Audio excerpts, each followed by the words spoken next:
Thank you, Mr. Chairman. If I could, Mr. Firwald, just to pick up on the exchange you were having with Senator Lee, I'm concerned about intellectual property rights, and Senator Hatch led an effort that this committee supported, I supported, to get the Defend Trade Secrets Act passed earlier this year. China, unfortunately, has not always respected intellectual property rights as actively as the United States has. Can you assure us that the ChemChina acquisition doesn't threaten U.S. IP rights, given their centrality to a lot of the work you're talking about? So we have the same concerns, and we very much want to see intellectual property laws improved in China and enforced in China. And the other point I'll make is we will not be a Chinese company. We will be owned financially by a state-owned enterprise. We will remain a Swiss company, headquartered in Switzerland, with the same management, and we will have to obey laws, obviously, in China, the United States, Switzerland, and everywhere in the world. But we very much want improved intellectual property laws and enforcement of those laws everywhere in the world, including China. Thank you. Dr. Fraley, if I might, some scientists have raised a concern that the trajectory we're on will actually limit the genetic diversity of crops, which could potentially reduce global food security.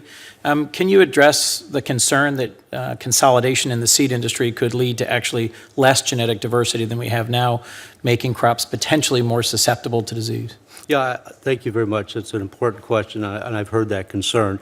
Actually, from the science that's going in, the ability to breed more precisely, and with the new gene editing tools, we're actually using more of the world's germplasm. We're breeding faster. We're breeding smarter. And the bottom line is that these technologies are actually helping to increase genetic diversity, and I think that's going to be an important consideration as we continue to make investments in plant breeding to further increase yields. And, you know, I make note that today in the U.S., this is projected to be a record year, all-time record year for both corn and soybean yields. And I think that really reflects that the science and technology and the investments that the industry made has had important impacts for farmers to drive their production efficiency.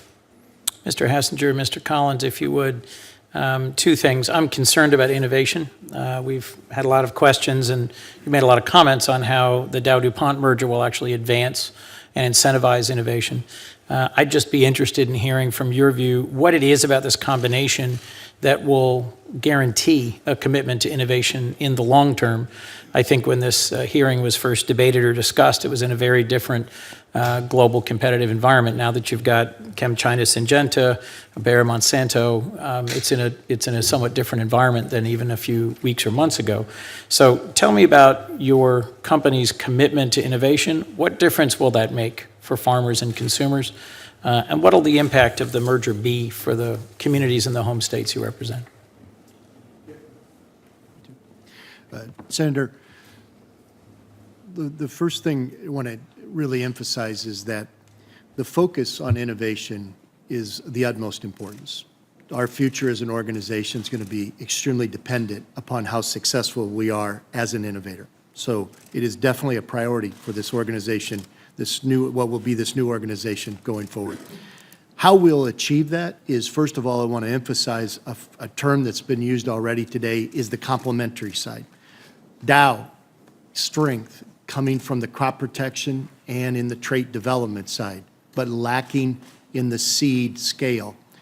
DuPont's strength coming from the seed side, specifically the germplasm, bringing that combination together is the real key link here between these two organizations. Now, when it comes to the specific on innovation, we're going to look to see where there are duplication, and this will offer some opportunities for efficiency, but we are going to emphasize where we have different capabilities and be able to come with a broader base of ability in that area. So that's the key area that we're focused on, is finding duplication and making sure then we can emphasize where we come with different approaches and take the best of both.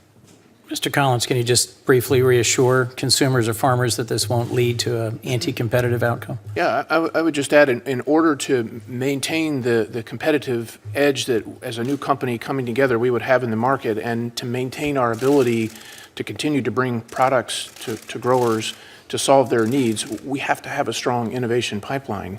The ever-changing regulatory environment creates new hurdles that we have to meet every day. Changing climate conditions, changing consumer demands means that if we don't innovate and bring those new products to the market, we fall behind in our ability to help our customers. And we put that customer centricity as a really important, central pillar to what we're trying to create with the new company.